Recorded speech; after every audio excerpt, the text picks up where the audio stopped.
दशकं 35 नीतः सुग्रीवमैत्रीं तदनु हनुमता दुन्दुभे कायमुच्चैः क्षिप्त्वाङ्गुष्ठेन भूयो लुलुवितयुगपते पत्रिणा सप्तसालान् हत्वा सुग्रीवगातोद्यतमतुलबलं वालिनं व्याजवृद्ध्य वर्षावेलामनैषीः विरहतरलितः त्वं मतङ्गाश्रमान्ते सुग्रीवेणानुजोक्त्य सभयमवियता व्यूहितां वाहिनीं तां रुक्षाणां वीक्ष्य दिक्षु धृतमतदयिता मार्गणा यावनं राम सन्देशं चाङ्गुलीयं पवनसुतकरे प्रादिशो मोदशाली मार्गे मार्गे ममार्गे कपिभिरपि तदा त्वत्प्रिया सप्रयासैः त्वद्वार्ता कर्णनोद्यद्गरुदुरुजव सम्पाति सम्पाति वाक्य प्रोतीर्णार्नोदिरन्तर्नगरे जनकजां वीक्ष्य दत्त्वाङ्गुलीयं प्रक्षुध्योध्यानमक्षक्षपणचणरणः सोढबन्धो दशास्यं दृष्ट्वा प्लुष्ट्वा च लङ्कां झटिति स हनुमान् मौलिरत्नं ददौ ते त्वं सुग्रीवाङ्गदादि प्रबलकपि च मूचक्र विक्रान्तभूमि चक्रोभिक्रम्य पारे जलदे निशिचरेन्द्रानुजा श्रीयमाणः तत्प्रोक्तां शत्रुवार्तां रहसि निशमयन् प्रार्थना पार्थ्यरोष प्रास्ताग्नेयास्त्रतेजः त्रसदुदधिगिरा लब्धवान् मध्यमार्गं कीशैराशान्तरोपाकृत गिरिनिकरैः सेतुमादाप्ययातो यातुन्यामर्ध्य दंष्ट्रा न कशिकरिशिला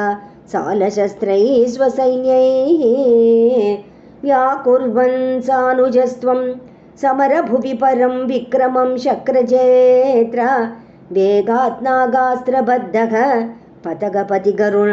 मारुतैर्मोचितो भूः सौमित्रे स्वत्र शक्तिप्रभृतिगलदसुर्वात जानीत शैल घ्राणात् प्राणानुपेतो व्यकृणुत कुसृतिं श्लाघिनं मेघनादं मायाक्षोभेषु वैभीषणवचनघृतस्तम्भन कुम्भकर्णं सम्प्राप्तं कम्पितोर्वीतलमखिलचमू वक्षिणं वेक्षिणोस्त्वं गृह्णन् जम्भारि सम्प्रेषित रथकवचौ रावणेनाभियुध्यन्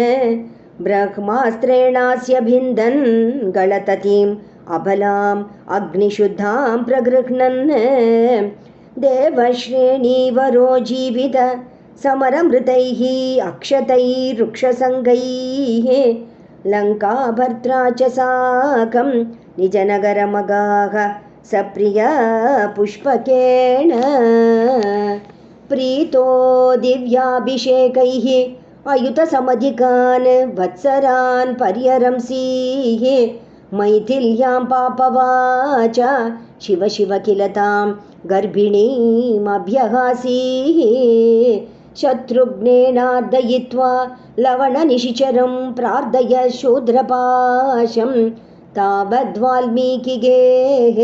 कृतवसतिरुपासूत सीतासुतौ ते वाल्मीकेः त्वत्सुतोद्गापित मधुरकृतेः आज्ञया यज्ञवाटे सीतां त्वय्याप्तु कामे क्षितिमविशदसो त्वं च कालार्थितो भूः हेतो सौमित्रिघात्री स्वयमतसरयुमग्ननिःशेषभृत्यैः साकं नाकं प्रयातो निजपदमगमो देव वैकुण्ठमाध्यं सोऽयं मर्त्यावतारः तव खलु नियतं मर्त्यशिक्षार्थमेवं विश्लेषार्तिर्निरागस्त्यजनमपि भवेत् कामधर्मातिसख्य नो चेत् स्वात्मानुभूतेः क्वनु तव मनसो विक्रिया चक्रपाणे सत्वं सत्वैकमूर्ते पवनपुरपते व्याधुनो व्याधितापान् सर्वत्र गोविन्दनामसङ्कीर्तनं गोविन्द गोविन्द जानकीकान्तस्मरणं जय जय राम राम।